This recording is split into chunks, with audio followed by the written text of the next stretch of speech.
ศาสตร์บ้านหน้าหากินแบบนี้แหละพี่น้องเอ้ยนี่คนรอหากินมันเก็บเอาเก็บใส่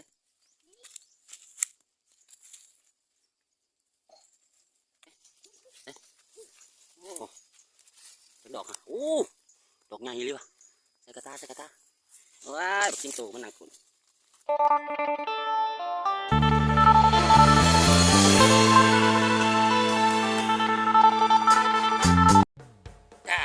สุขสบายดีพ่อแม่พี่น้องที่นับถือและหักแพงอย่างสดิแนนมื้อนี้เขาปลาเก็บเห็ดกับไอซืน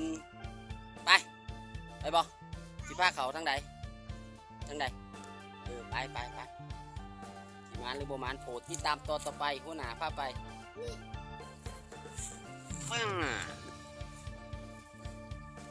โอ้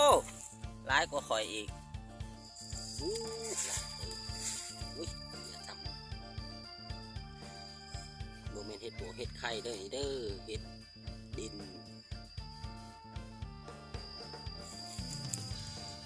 พอได้กินหอดยามก็พอได้กินพี่น้องเอ้ย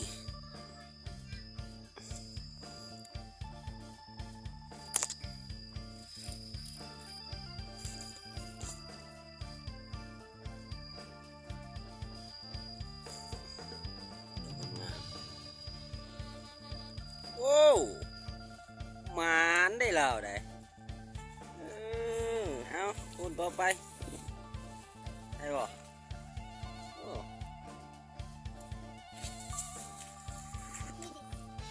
ใส่โอ้มานเถอะวะ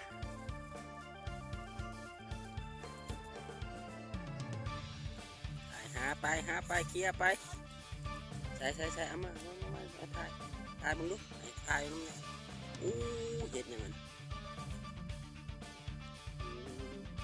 เปื่อนเลยตัวซับไปเคลียร์เนาะแต่ละมือนี่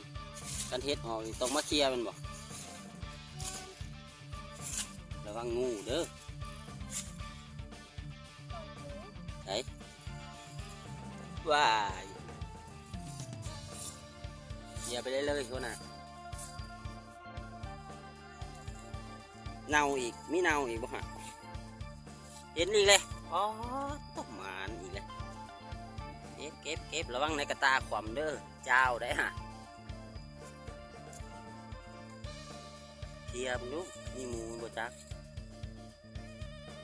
ใหญ่เว้ยใช่ไปจุ่ม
ใส่ดอกใหญ่อยู่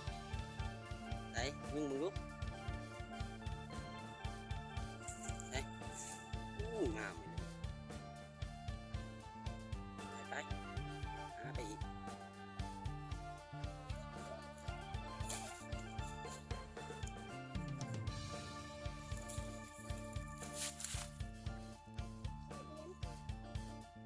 มีเห็ดขี่กระเดือนเห็ดขี่กระปอมมีวะ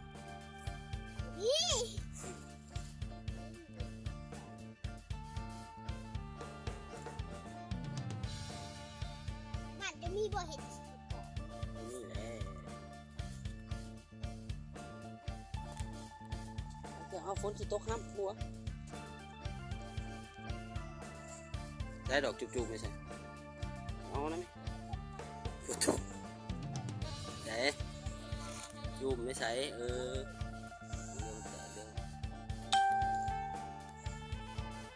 บางน้ำเด้อ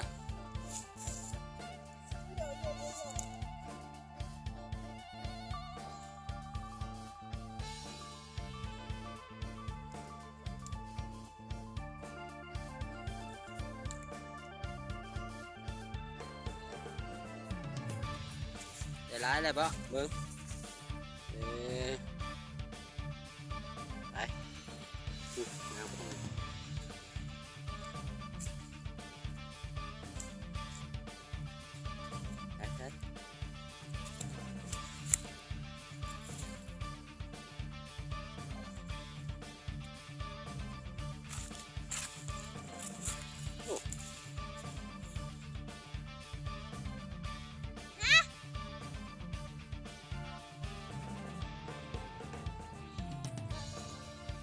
ปได้นี่เมื่อยแห้งบ่นอนทอนเห็นอยู่เห็ดในหัวดอกดิเห็ดดิเห็ดได้โอ้ยที่เมื่อยเนี่ยได้นอนก็บ่ได้เห็ดฝุ่นดอกนะที่นั่นมุนเข้าไปแตนต่อทัวสิเนาะ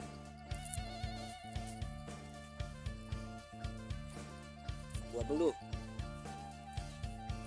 โอ้มีแต่ดอกจูบๆเนาะ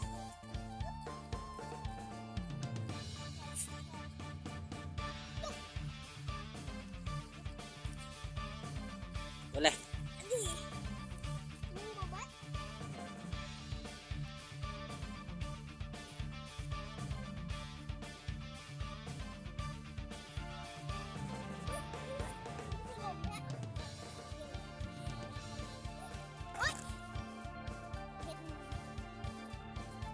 ที่ไปใช้แบบนี้